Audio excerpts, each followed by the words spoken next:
The Tao of Self-Confidence, episode 493.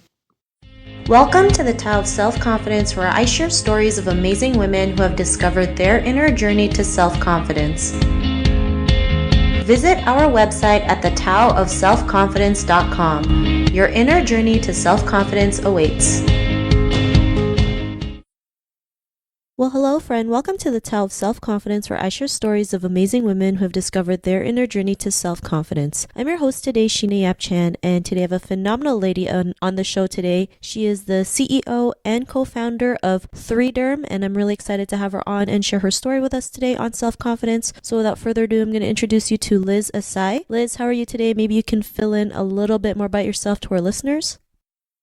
Hi, glad to be here. Yeah, sure. So I have a background in biomedical engineering. I went to undergrad at Yale University back in 2009. And when I was at school, I was working on a number of different medical device projects outside of class with a couple friends who also happened to be engineers. And we were kind of tinkering around with different stuff in the lab. Eventually got a small bit of funding to start pursuing one specific device for kind of our main side project. And it ended up being a 3D tissue probe that was really meant for surgical use. And in trying to discover different ways to make that an easier tool to actually build, we ended up kind of discovering something completely different, where we started working on a 3D imaging project to try to image the skin surface. And that project ended up winning us a number of awards our sophomore year. And then we ended up deciding to take it and become an actual company. So we incorporated a startup called 3Derm to try to keep developing the medical devices and eventually get it to market. So that was back in 2012. And over the last 6 years, we have built it into a company. We have a team of 20 and are now selling the device to all kinds of hospitals and health insurance companies across the US. Thanks for sharing that. And, that's amazing. Something that you started in school is now something that you put into fruition, right? And you guys are out there doing it. So congrats to that. And Liz, what's your cultural background? So I am half Japanese, half Irish. Thanks for sharing that. And what would be your favorite self-confidence quote?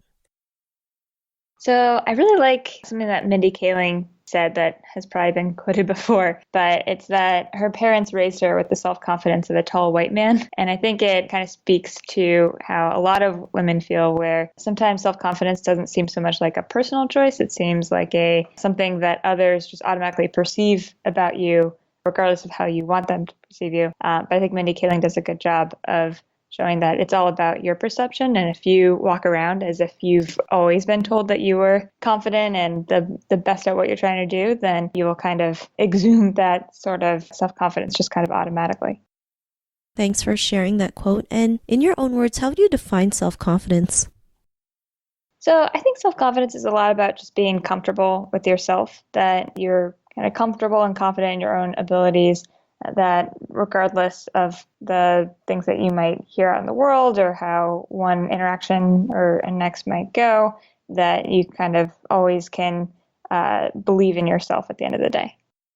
Thanks for sharing that great definition. And I also believe it's, like you mentioned, being able to be comfortable with yourself first and, what you're capable of. So thanks for sharing that. And, what was your life like before your discovery of self-confidence? So I don't think that there is necessarily like a moment where I discovered I was self-confident. I've been lucky to be raised in a family where self-confidence was definitely kind of bred into us even from when we were young. I grew up in a family with 4 kids in it. So I have 3 sisters and myself, and we were a very rambunctious crowd when we were younger, and I don't think there was any room to not be confident in yourself, because we were constantly fighting and bickering, and in all the best ways. Looking back, there were no broken bones or anything like that, but because I was raised in an environment like that, I never felt like it was a choice to not be confident. And when I kind of entered the real world and found that I was maybe at a higher level of self-confidence than others, I can't say that there was anything specific that I did. I think I just kind of lucked out in how I was raised. Thanks for sharing that. And Liz, was there a moment in your life when you realized, you always had that ability to go out there and do the things that you want, especially creating 3Derm? Was there an aha moment to go out there and just pursue it?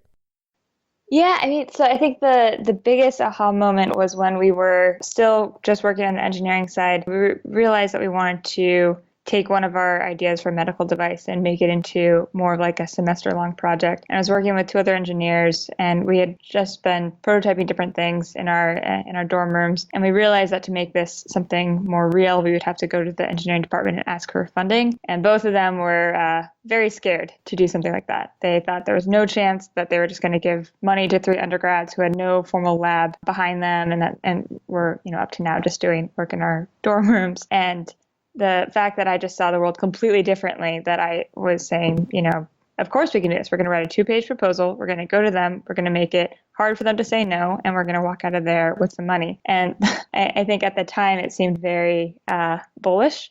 And they thought I was completely out of my mind. But I mean, I was right. We were able to go in and pitch the dean of engineering and walk away with some money. And I think that was a moment where I realized that I have a completely different perspective on what is possible and what is not. And I will be way more forthcoming with actually going after what I'm trying to execute on.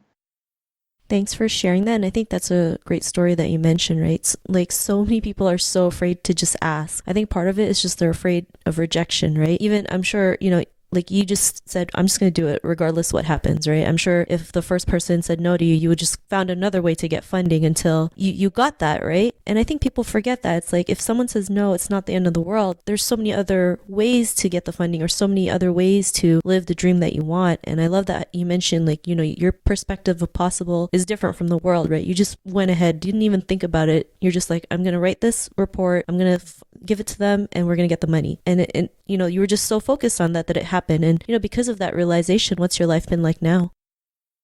I mean, I'd say remarkably similar to my life before, but I think a lot of that is just as we've moved on to bigger and bigger stages, every moment is kind of like that, just on a different scale. So, before we were asking for $2,000 from a department that probably gives out thousands and thousands of dollars to projects like these every year. Now, after that, it's more of asking investors to invest millions of dollars in an idea, or asking a customer to, invest in a company that might be smaller than some of the larger competitors out there. So I'd say life now is basically going through that moment over and over again, with stakes rising higher and higher. Thanks for sharing that. And, it's great that, it's just getting better. It's just getting higher. And, to the woman who's listening to your episode, she may be in her own journey of self-confidence. What would be that one tip you would give to her?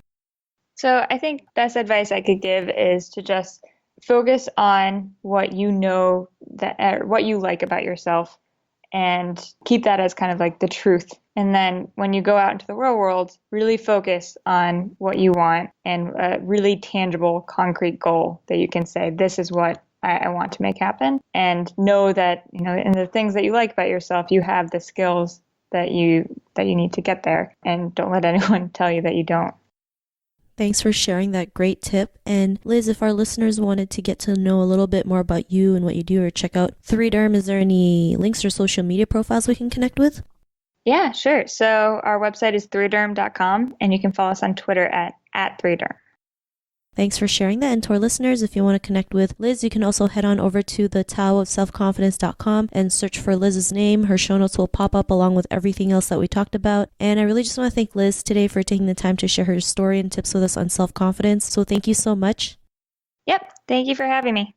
Not a problem. It was really great having you on the show. And to our listeners, be on the lookout for another new episode of another amazing woman's journey to self-confidence. And we'll talk to you soon. Bye for now. Thank you for tuning in to another amazing episode of The Tao of Self-Confidence. Get your free audiobook by visiting our website at thetaoofselfconfidence.com. Your inner journey to self-confidence awaits.